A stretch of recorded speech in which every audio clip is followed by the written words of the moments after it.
अस्सलामुअलैकुम, मेरा नाम डॉक्टर शफीक चीमा है। मैं diplomate American board of internal medicine और नेफ्रोलॉजी हूँ। आप देख रहे हैं neph chat with doctor Shafiq Cheema. मजीद वीडियोस और अपडेट्स के लिए हमारा यूट्यूब चैनल सब्सक्राइब, लाइक और शेयर करें। तो आज हम बात करेंगे पेरिटोनियल डायलिसिस जो है वो उसके साथ क्या-क्या हम इश्यूज़ फेस कर रहे हैं। पेरिटोनियल डायलिसिस वो डायलिसिस की टाइप है जब घर में करते हैं। पेट के थ्रू करते हैं, पेट में एक नाली डलती है, उसमें पानी डलता है और फिर वो पानी ड्रेन होता है कुछ घंटों बाद और इस तरह से आपके खून की सफाई होती है। इसको कुछ लोग ब्लड लेस डायलिसिस भी कहते हैं। इसमें खून नहीं कहीं नज़र आता, नीडल्स नहीं लगती, खून जिस्म से बाहर नहीं आता, अंदर ही अंदर आपकी पेरिटोनियल मेम्ब्रेन को यूज़ करके आपके खून की सफाई होती है।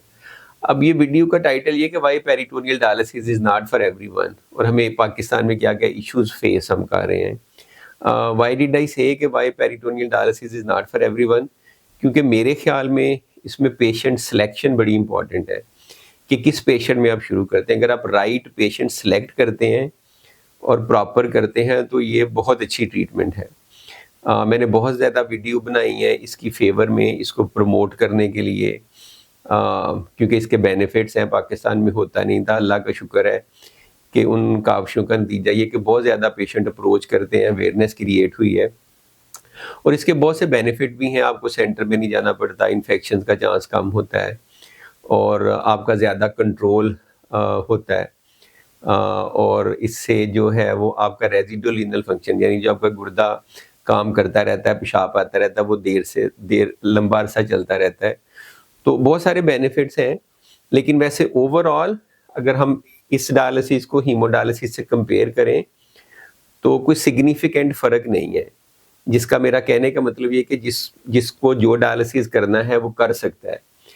कुछ केसेस में हम इसको थोड़ा-सा प्रेफ़र करते हैं, कुछ में उसको करते हैं, लेकिन ओवरऑल दोनों डायलिसिस एक ही तरह के हैं। अब हीमोडायलिसिस अरसे से हो रहा है, ज़्यादा नेफ्रोलॉजिस्ट उससे अ, यूज़्ड टू हो गए हैं, मशीनें अच्छी आ गई हैं, ट्रेनिंग अच्छी हो गई है। लेकिन पेरिटोनियल डायलिसिस चूँकि एक इवॉल्विंग ट्रीटमेंट है पाकिस्तान में, तो इसके साथ हम काफ़ी इश्यूज़ फ़ेस कर रहे हैं। मुझे था कि before you make your informed decision, आपको सारी इन्फॉर्मेशन पता होनी चाहिए। लोग सुनते हैं, एक आधी वीडियो देखते हैं मेरी, कहते हैं जी हमने ये कराना है। उनको लगता है कि ये बड़ा आसान है, लेकिन इसके साथ भी कुछ इश्यूज़ हैं जो कि वेस्ट में कम होते हैं, पाकिस्तान में हम ज़्यादा फेस कर रहे हैं। ये नहीं कि इनको ओवरकम नहीं किया जा सकता, अगर हम उनको ओवरकम कर लें तो ये बहुत अच्छी ट्रीटमेंट है। उसमें नंबर 1 तो जो मैंने फ़ील किया है कि इसकी पेरिटोनियल डायलिसिस के लिए जो ओवरऑल ट्रेनिंग है, हमारे ट्रेनीज़ की, पोस्ट ग्रेजुएट रेज़िडेंट्स की, जो डॉक्टर्स या नेफ्रोलॉजिस्ट हम बनाते हैं, वो इतनी अच्छी नहीं है।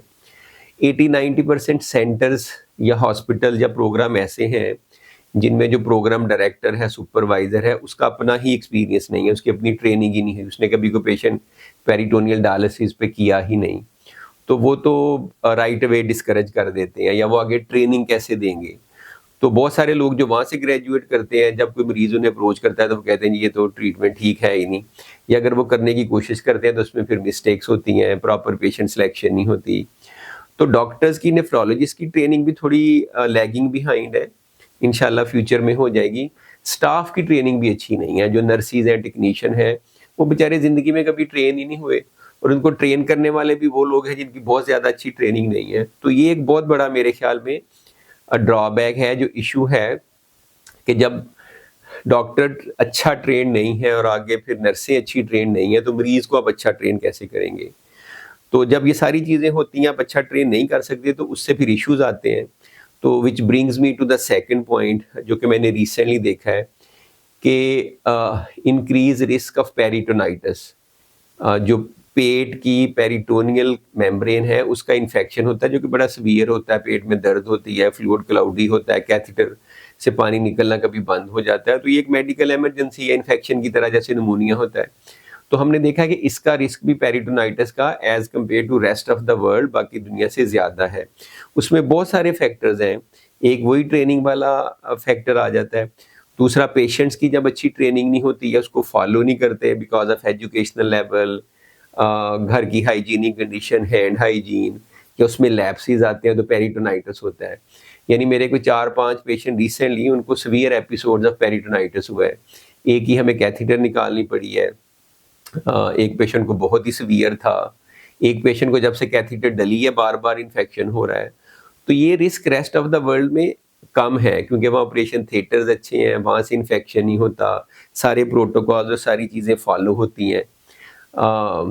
तीसरा जो इशू मैंने नोट किया है कि poor surgical technique, not everyone is trained, हर बंदे की ट्रेनिंग नहीं है वो कैथेटर डालने की। जैसे हीमोडायलिसिस की सारे ट्रेनीज़ डाल लेते हैं, डॉक्टर्स भी हैं, फिस्टुला बनाने के लिए भी काफ़ी डॉक्टर्स हैं।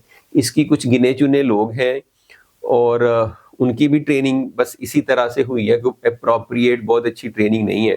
और जो हमारे ऑपरेशन थिएटर्स हैं, क्योंकि इसमें एक प्रॉपर सर्जरी होती है, पेट में लाइन डलती है, वो प्रॉपर एक प्रोसीजर है, 5-6 लाख रुपए उस पे खर्चा आता है। तो वो उसकी वजह से फिर कॉम्प्लिकेशंस होती हैं। रिस्क ऑफ पेरिटोनाइटिस बढ़ता है, मैल फंक्शनिंग बढ़ती है, कभी कैथेटर प्रॉपर काम नहीं करती, जब प्रॉपर काम नहीं करती तो मरीज़ की वो निकालनी पड़ती है, नहीं डालें तो 5-6 लाख का और खर्चा हो जाता है। तो बहुत ज़्यादा जो है ना फिर उसकी वजह से इश्यूज़ आते हैं, मरीज़ डिप्रेस भी हो जाते हैं, परेशान भी हो जाते हैं। तो ये मैं इसलिए बता रहा हूँ कि जब आप इसके बारे में डिसाइड करें तो अपने डॉक्टर से खुल के बात करें और उस डॉक्टर से करें जिसको इसके बारे में पता है। तो मेरे ख़्याल में ये एक हमारे बहुत इश्यू है जिसकी वजह से कैथेटर्स के इश्यू होते हैं। कैथेटर ही तो मेन है जिसके थ्रू पानी डालना है, निकालना है। चौथे नंबर पे कॉस्ट।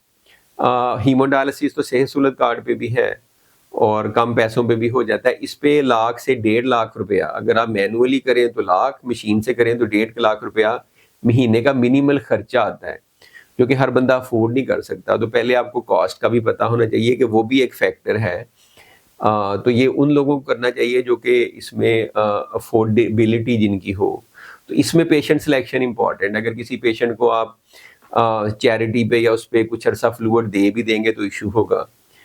तो आगे आ जाता है फ्लूइड का issue, lack of consistent supplies जो फ्लूइड की हैं, डिस्पोजेबल की हैं, कि कभी हमारा जैसे कोविड टाइम पे फ्लूइड आना ही बंद हो गया था, अब पाकिस्तान में बन रहा है, उसकी और बाहर वाले की क्वालिटी का कंपैरिजन हमारे पास कोई नहीं है। कभी कभार ऐसे होता है फ्लूइड अवेलेबल तो है लेकिन वो 3 टाइप का फ्लूइड है, 1%, 2%, 4%। तो एक टाइप का आप देना चाहते हैं, वो पेशेंट के लिए अच्छा, वो अवेलेबल ही नहीं है। तो जब उसकी पूरी चीज़ें ही प्रॉपरली अवेलेबल नहीं है तो वो भी एक चैलेंज खड़ा हो जाता है। कई दफ़ा पेशेंट करना चाहता है या वो ऑलरेडी उस पे होता है, उसको फ्लूइड नहीं मिलता, हफ्तों का उसमें डिले हो जाता है। तो ऐसी ट्रीटमेंट जो डेली होनी चाहिए, रोज़ाना होनी चाहिए, आप छोड़ नहीं सकते, उसमें अगर आपको फ्लूइड ना मिले तो ये भी एक बहुत बड़ा चैलेंज है। और last but not the least, एक तो फिजिशियन की ट्रेनिंग मैंने बताया पुअर है। जिनकी ट्रेनिंग है, जो बिजी नेफ्रोलॉजिस्ट हैं, उनमें फिजिशियन बर्नआउट का एक एलिमेंट है। उनके लिए आप इस तरह से समझें कि हीमोडायलिसिस स्टार्ट करना बड़ा आसान है, ये स्टार्ट करना एक काफ़ी एफर्ट लगती है, फिजिशियन बर्नआउट हो जाता है। उनका उसमें इंसेंटिव ही कोई नहीं है। जैसे आप किसी पेशेंट का पेरिटोनियल डायलिसिस करते हैं, वो फ्लूइड लेता है, इस्तेमाल करता है। वो कई पेशेंट तो ऐसे भी हैं कि वो फिर दिखाते ही नहीं है। लास्ट 2-3 पेशेंट जो मैंने पेरिटोनियल डायलिसिस शुरू किए, उन्होंने मुझे लंबा अरसा दिखाया ही नहीं। और ना दिखाने का नतीजा ये हुआ कि दोनों को पेरिटोनाइटिस हुआ है, बुरे इन्फेक्शन हुए। तो लोगों का ख्याल है कि फ्लूइड डालना निकालना डायलिसिस हो गया, हालांकि इसके पीछे पूरी साइंस है। आपका ब्लड प्रेशर, शुगर चेक होना है, इलेक्ट्रोलाइट्स चेक होने हैं, मिनरल चेक होने हैं, कितना पानी निकालना है, कौन सा फ्लूइड यूज़ करना है, किस क्वांटिटी में करना है, कितनी देर पेट में रखना है। ये सारे फैक्टर्स हैं जो एक नेफ्रोलॉजिस्ट जिसकी ट्रेनिंग हुई है, he will take that into consideration. तो मैंने थोड़े से इशू हाईलाइट किए हैं क्योंकि दोनों साइडें दिखानी चाहिए। तो एक साइड तो वो है जो मैंने सारी वीडियोज़ में दिखाई है कि ये एक अच्छा डायलिसिस है, और नो डाउट ये है, this is a good treatment, ये कंपेरेबल है हीमोडायलिसिस से। लेकिन हमारे कुछ चैलेंजेस हैं जो पाकिस्तान में डिफरेंट फैक्टर्स की वजह से हमें फेस करने पड़ रहे हैं। तो इसलिए मेरी इसमें रिकमेंडेशन ये है कि कोई अच्छा नेफ्रोलॉजिस्ट जिसकी प्रॉपर ट्रेनिंग हुई है उससे डिस्कस करें। अगर वो सारी डिस्कशन के नतीजे में आपको असेस करके कहता है कि आप इसके अच्छे कैंडिडेट नहीं हैं, तो वो फिर ना करवाएं, किसी दूसरी जगह से जाके करवाएंगे तो फिर कॉम्प्लिकेशंस ही होंगी। तो ये बेसिकली वाई पेरिटोनियल डायलिसिस जो पेट वाला ब्लडेड डायलिसिस है इज़ नॉट फॉर एवरीवन, ये उस पे वीडियो है कि हम वो चैलेंजेस और फैक्टर्स और इशू भी डिस्कस करें जो हम फेस करते हैं। तो उम्मीद है आपको ये वीडियो पसंद आएगी और आप डिसीजन करने से पहले नेफ्रोलॉजिस्ट से डिटेल में ये सारे पॉइंट डिस्कस करेंगे। Thank you very much.